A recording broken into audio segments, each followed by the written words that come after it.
All right, let's dive into something truly incredible. We're going to talk about a connection that science is just beginning to uncover, the powerful, almost hidden link between what's going on in your gut and your body's amazing ability to fight off cancer. I mean, really think about that question for a second. We spend so much time looking for these highly complex external solutions, right? But what if some of the most powerful tools have been right inside of us this whole time? So to really get this, we've got to start with the basics. And that's the constant microscopic battle that's always happening between our immune system and cancer cells. Just picture your immune system as your own personal security team. I mean, it is on patrol 24/7, constantly on the lookout for anything that doesn't belong, and that includes rogue cancer cells. Its job is to find them and take them out before they can cause any real trouble. It is, without a doubt, our first line of defense. But here's where it gets interesting. What if that security team had a secret command center, a hidden influencer, pulling the strings? Well, it turns out that might just be the case. And that brings us to the totally unexpected hero of our story, your gut. Yeah, trillions, with a T. That number is almost impossible to wrap your head around. But that's how many tiny microorganisms, mostly bacteria, are living inside your gut right now.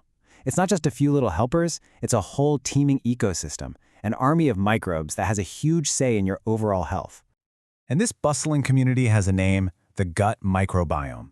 The best way to think about it is like a garden, a really complex, beautiful garden.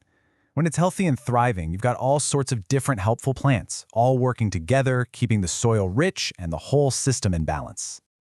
And that's the million-dollar question, isn't it? What happens when the weeds start creeping in and taking over? When that delicate internal balance gets all thrown out of whack? Well, this is where that connection to our body's defenses really starts to come into focus. So you can kind of see the two sides of the story here. On one hand, a healthy, diverse microbiome is like a trusted partner for your immune system.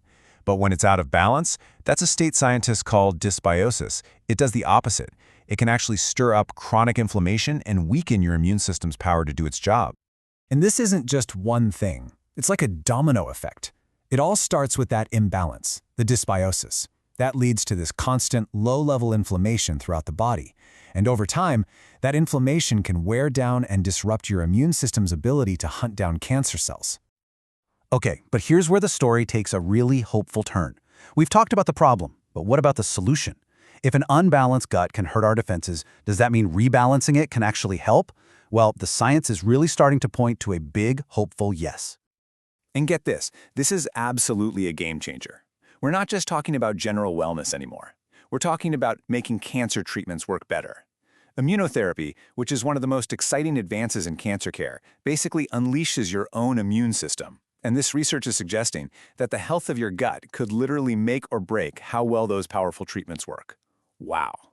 So if we want to tend to this inner garden of ours, what are the tools? What can we use? Well, scientists are looking at a whole toolkit of different compounds that might help get that microbiome back into a healthier, more balanced state. Think of it like this. Probiotics are like planting new, healthy seeds in the garden, the good bacteria themselves. And prebiotics? That's the fertilizer. It's the food that helps all the good bacteria already in there grow strong. And beyond that, researchers are studying all sorts of things, from natural compounds like curcumin and pomegranate extract, to even an off-label drug like metformin, for their potential to help this incredible ecosystem. Okay, so this is a ton of information, right? What are you supposed to do with all of it? Well, the goal here isn't for you to run out and start prescribing things for yourself. It's about empowering you with knowledge. And that's exactly why resources like OncoIntegrate exist. Now, this isn't some new product or a magic pill. It's an educational framework, a way to take all of this complicated, cutting-edge science and just organize it so that it's easier for patients and their families to understand what's going on. Because ultimately, all of this information is meant to lead to one place, a better conversation. This knowledge is a tool. It's something you can use to ask smarter questions and have much more informed discussions with your doctors and your care team. It's really about becoming an active partner in your own health. So we're going to end right back where we started, with a question. But now, it's a question that feels full of so much possibility. The more we learn, the more it seems like understanding and supporting those trillions of tiny allies inside us isn't just a nice idea, it might actually be the future of personalized cancer care. And that is a really powerful thought.